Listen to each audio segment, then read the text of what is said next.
अच्छा, हमने literal rule देख लिया था ना। अब लिटरल रूल के बाद क्या होता है, फर्दर एक सीढ़ी है, मतलब इसके आगे क्या बोलेंगे, गोल्डन रूल।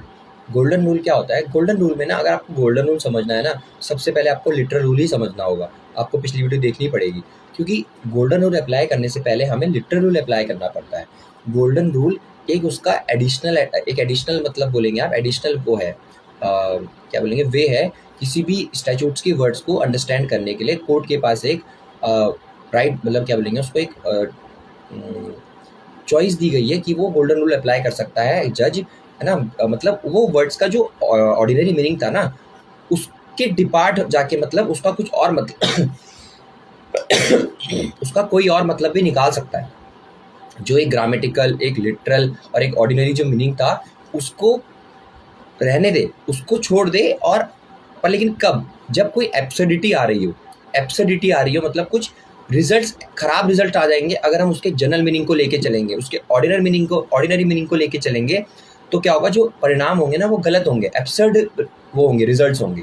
इस केस में से कंडीशन है ना, पहले आप लिटरल, मतलब जब स्टैट्यूट्स है तो आपने देखा कि वर्ड्स क्लियर हैं, प्लेन है, अनएम्बिगस है, तो आप क्या करोगे, सिंपल लिटरल रूल फॉलो करोगे। उसका जो लिटरल है, ग्रामेटिकल है, ऑर्डिनरी है, नेचुरल मीनिंग, इसलिए उसको प्लेन रूल भी बोलते हैं, लिटरल रूल को।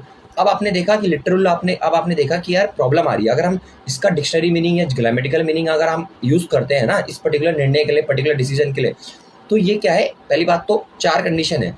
क्या, या तो इनकंसिस्टेंट हो वो वर्ड, है ना, या इनकंसिस्टेंट मीन वो यार फॉलो अप ही नहीं दे पा रहा हो, वो उसके मतलब कुछ लिखा कुछ है और जो हम डिसीजन देने जा रहे हैं वो उसका कोई कॉन्टेक्स्ट ही नहीं बैठ रहा, इनकंसिस्टेंट है उसके साथ वो। ठीक है। दूसरा, वो हार्डशिप्स ला रहा हो, यानी जज को ना बहुत प्रॉब्लम आ रही है उसको अंडरस्टैंड करने में कि यार अगर मैंने ये कर दिया ना तो ये कुछ तो गलत हो रहा है, तो वो अपना दिमाग लगाएगा ना यार, फिर ऑब्वियस सी बात है, इतना तो उसको डिस्कशन होता ही है, क्यों जज बना रखा उसको, ऐसे ही बना दिया। ठीक है। और फिर आपका आता है कि अगर कुछ इनजस्टिस हो रहा हो, भाई इनजस्टिस तो कर ही नहीं सकते आप, लेजिस्लेशन ने इनजस्टिस कर दिया उस वर्ड को यूज करके, तो भाई उसको बाद में आप अमेंड करवा लोगे, लेकिन अभी अभी निर्णय देना जरूरी है। आज आखिरी दिन है केस का, फाइनल अपील है, तो भाई आज मैं अपना यहाँ पे गोल्डन रूल अप्लाई कर दूंगा, मुझे डिसीजन से मतलब है जो कि इनजस्टिस नहीं होना चाहिए जिससे, सिंपल।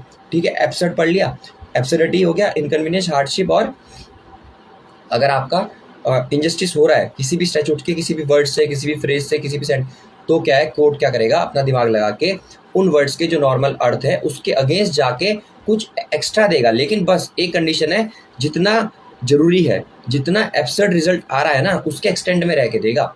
ये नहीं कि कुछ भी कर दिया, जितना मतलब प्रॉब्लम क्रिएट हो रहा है उसके रेशो में। बेसिकली बोलते हैं ना, आप आईपीसी में पढ़ते हैं ना कि जब आप किसी, कोई आपको मारने आ रहा है तो आप प्राइवेट डिफेंस में सिर्फ उतना ही फोर्स लगा सकते हो जितना एक एप्रीहेंशन है आपको, मतलब रीजनेबल एप्रीहेंशन होना चाहिए ना, कि वो मुझे चाकू से मारने आ रहा है तब मैं उसके ऊपर कुछ बड़ी चीज का गोली मार सकता हूँ, लेकिन वो मुझे थप्पड़ मार रहा है और मैंने उसको सीधा बम से उड़ा दिया, नहीं भाई, तब तो उसको, तब तो उसके हाथ थप्पड़ मार रहा है तो तू भी थप्पड़ मार ले, ये नहीं ना तूने उसको सर फोड़ दिया, बिल्कुल पत्थर ही मार दिया। तो उसी तरीके से यहाँ पे भी है कि जितना प्रॉब्लम लग रहा है उसके अकॉर्डिंग आप मॉडिफाई कर सकते हो, ट्विस्ट कर सकते हो। ट्विस्ट की आपको है, राइट है ट्विस्ट करने का, उस पर्टिकुलर वर्ड को अपने अकॉर्डिंग जो आप डिसीजन देना चाह रहे हो उसमें बैठाने के लिए, कंसिस्टेंट बनाने के लिए। लेकिन फालतू में ही नहीं कर सकते ये चीज़ें आप, मतलब अगर आपको कोई राइट मिला है तो आप उसको कॉशियसली यूज करना है बेसिकली, है ना। आपके पास अगर कोई पावर है उसको अमेंड करने की, अमेंड मीन्स उसको अपनी तरीके से इंटरप्रेट करने की, तो उसे आपको रीजनेबली सोच समझ के तब इम्प्लीमेंट करना है। भाई इतना ही था गोल्डन रूल में।